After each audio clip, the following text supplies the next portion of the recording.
L'outil en main, ce sont 280 ateliers partout en France qui transmettent aux jeunes de 9 à 14 ans le goût des métiers manuels et du patrimoine grâce à des bénévoles passionnés. À La Roche-sur-Yon, en Vendée, l'outil en main est installé sur le site de l'AFPA, un partenariat important pour l'association qui bénéficie ainsi de locaux mieux adaptés à ses activités. Une collaboration dont se réjouit Bruno Meillour, le directeur de l'AFPA de La Roche-sur-Yon. C'est à l'outil en main de La Roche-sur-Yon que nous avons posé nos caméras aujourd'hui. L'outil en main qui est hébergé à l'AFPA de La Roche-sur-Yon. Pour nous en parler, Bruno Meillour, directeur des centres de La Roche-sur-Yon et de Fontenay-le-Comte. Bonjour Bruno. Bonjour Eric. Merci de nous accueillir ici dans vos locaux et plus précisément dans ceux de l'outil en main. Alors ce que l'on a envie de savoir dans un premier temps, c'est comment est né ce partenariat entre l'AFPA et l'outil en main ici.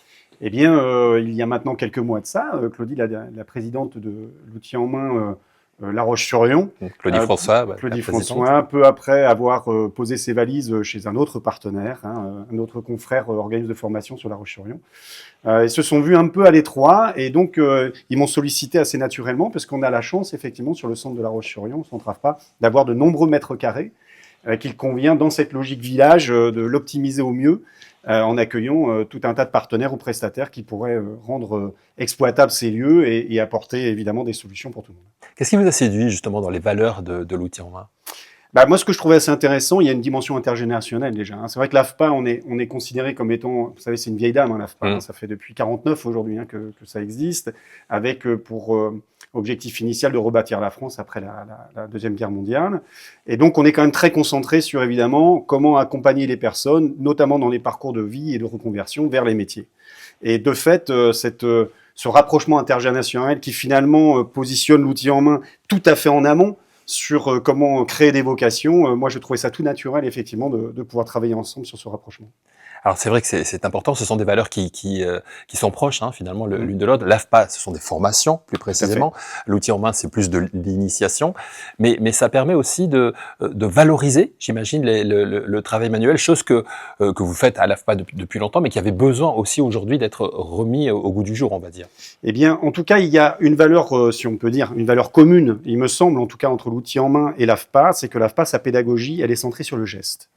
Et en tout temps, elle est centrée sur le geste. C'est pour ça d'ailleurs qu'il y a tout ce travail d'ingénierie, de certification très singulière autour des titres professionnels. Et l'outil en main est finalement très centré sur le geste, puisque comment créer les vocations, si ce n'est d'abord en faisant toucher les matériaux, en appréhendant les premiers moments de la découverte, de la réalisation d'un ouvrage, quel qu'il soit, que ça soit en bois, en électricité, en peinture ou en miroiterie. Et donc, de ce fait, effectivement, on est quand même très proche dans la culture même de l'appropriation des premiers métiers.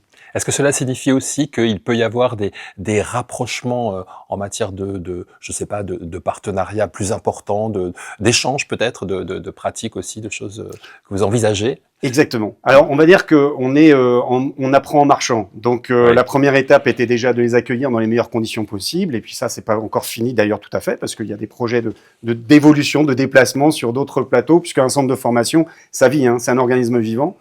Et donc, on travaille évidemment là-dessus. L'idée, c'était déjà d'asseoir ce partenariat avec l'installation d'une bonne confiance entre nous. Et puis derrière, il y a plein d'idées. On va se voir très prochainement, effectivement, pour réfléchir à ce que l'on peut faire ensemble. Moi, j'ai des choses qui me tiendraient assez à cœur. Pourquoi, finalement, ne pas permettre à l'outil en main aussi de proposer un peu à la même manière auprès des enfants, de le proposer aussi à des adultes qui sont en accompagnement ici et qui pourraient y voir là aussi sur une appréciation. Finalement, moi, en tant que parent, eh bien, je fais comme avec mon gamin le mercredi après-midi, sauf que moi, c'est le mardi matin.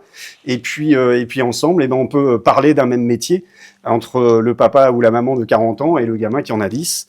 Donc, voilà, par exemple, le type de démarche, moi, qui me tiendra à cœur, avec lequel j'espère qu'on pourra bientôt échanger. Alors, on va évoquer aussi un aspect important de l'AFPA ici à La Roche-sur-Yon, c'est le village des solutions. On va en parler avec Julie Ayassou, qui est chef de projet de ce village des solutions. Est-ce qu'en quelques mots, vous pouvez nous le définir, justement, dans un premier temps ? Alors, ce qui est important à bien comprendre, c'est que l'AFPA, c'est très d'actualité, nous sommes une agence de l'État, et on sait ô combien aujourd'hui nous sommes dans les feux des projecteurs des campagnes sénatoriales et autres. Ce qui veut dire qu'on a des missions de service public. Alors certes, si on est un EPIC, donc établissement public industriel commercial, néanmoins, on a effectivement tout un tas de délégations de missions de service public sur le territoire. Et parmi celles-ci, il convient d'accompagner au mieux les personnes les plus éloignées de l'emploi. Alors on a tendance souvent à parler des freins pour aller vers l'emploi, parmi lesquels on va trouver la parentalité, la fracture numérique. Alors vous les trouvez ici sur une présentation Marguerite.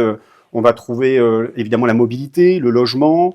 Bref, on va avoir comme ça un certain nombre de chemins vers lesquels il faut accompagner les publics le mieux possible, à la fois pour les amener vers l'emploi pérenne, mais aussi lorsqu'on rencontre un accident de la vie, comment est-ce qu'on peut maintenir à l'emploi. Et donc tous ces sujets-là sont aujourd'hui au cœur des préoccupations, mais pas que évidemment de l'AFPA.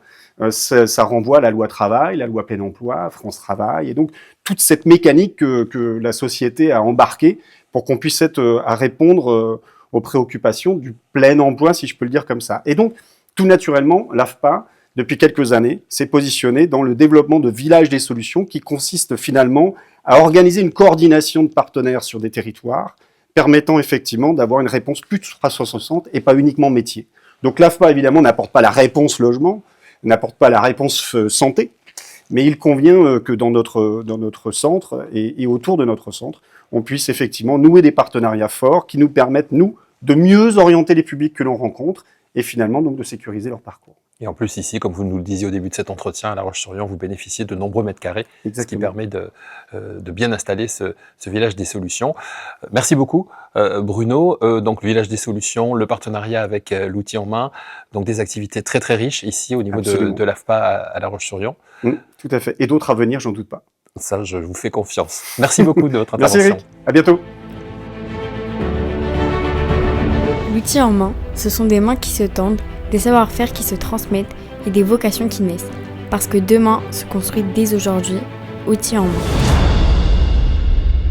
Reconnue sur le terrain par les familles, les collectivités et les entreprises, l'association a aujourd'hui besoin du soutien de tous pour poursuivre et amplifier sa mission d'utilité publique.